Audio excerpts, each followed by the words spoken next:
Hello and welcome. This is Alex Unbalanced, where we don't massage egos, we interrogate power. Tonight, we are diving headfirst into a political war that is taking shape in front of our eyes. It is loud, public, and dangerous. The battle is between William Kabogo versus Rigathi Gachagua. Two men, one region, and a battle that could either redefine Mount Kenya politics or destroy it. Let's be very clear from the start. There are no heroes in this story.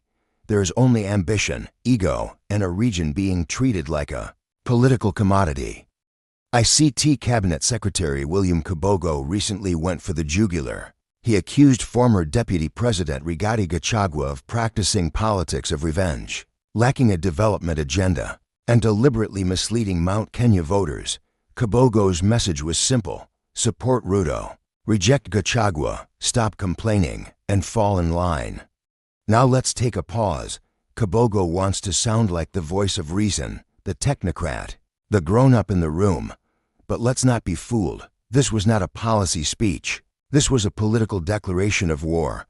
Kabogo is not just defending government performance. He is positioning himself as Ruto's chief enforcer in Mount Kenya.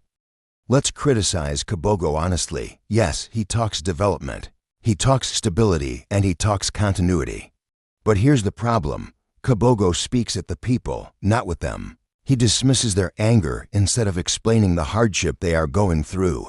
He labels genuine economic pain as noise. When people complain about the high cost of living, overtaxation, and business closures, Kabogo's answer is essentially, be patient, don't destabilize the government. That is not leadership, that is elite arrogance, and worse. Kabogo never explains why Mount Kenya must always sacrifice first, in the name of national stability. So while he accuses Gachagua of revenge politics, Kabogo practices denial politics. Now let us talk about Rigathi Gachagua. Gachagua has mastered one political weapon better than anyone else: victimhood. Every speech sounds like this: Mount Kenya is being sidelined. Our people are being betrayed. They want to divide us. But here is the uncomfortable truth. Sometimes he is right, but most of the time, he weaponizes fear. Gachagua does not offer a clear economic alternative. He does not present policy solutions. What he offers is emotional mobilization, fear, anger, suspicion. That is not leadership. That is political arson. Here is where Gachagua completely loses credibility. He wants us to believe three things: that he is defending Mount Kenya, that he is fighting marginalization, and that he is standing up to power. But let us ask the obvious question. Where was this courage when he was deputy president? When he sat at the center of power, he defended the same policies he now condemns. He benefited immensely from the same system he now attacks.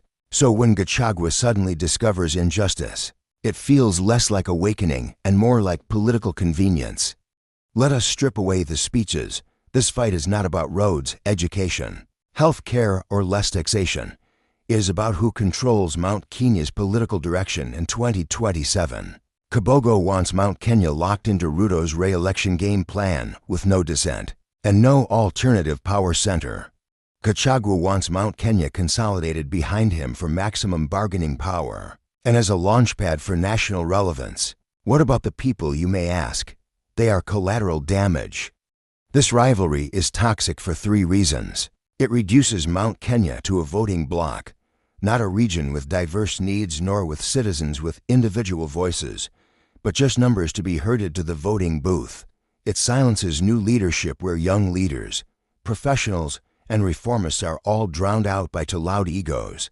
It normalizes political blackmail. It says support me or be punished, agree with me or be branded an enemy. This is how regions lose power, not gain it. Now let us talk outcomes. Prediction 1. Kabogo will rise, but only as a Ruto loyalist. Kabogo's future is tied completely to William Ruto. If Ruto remains strong, Kabogo thrives. If Ruto weakens, Kabogo has no independent base. He is aiming to build influence, not autonomy. Prediction 2. Gachagua will peak early. Gachagua's rhetoric might energize crowds, but burn bridges. Other regions may see him as tribal while elites see him as unstable. The youth, on their part, may see him as backward-looking. He may dominate Mount Kenya noise but struggle nationally. Prediction 3. Mount Kenya will fragment, not unite, despite all the talk of unity. This rivalry may split the region into Ruto loyalists, Gachagua loyalists, and silent disengaged voters. Fragmentation weakens bargaining power.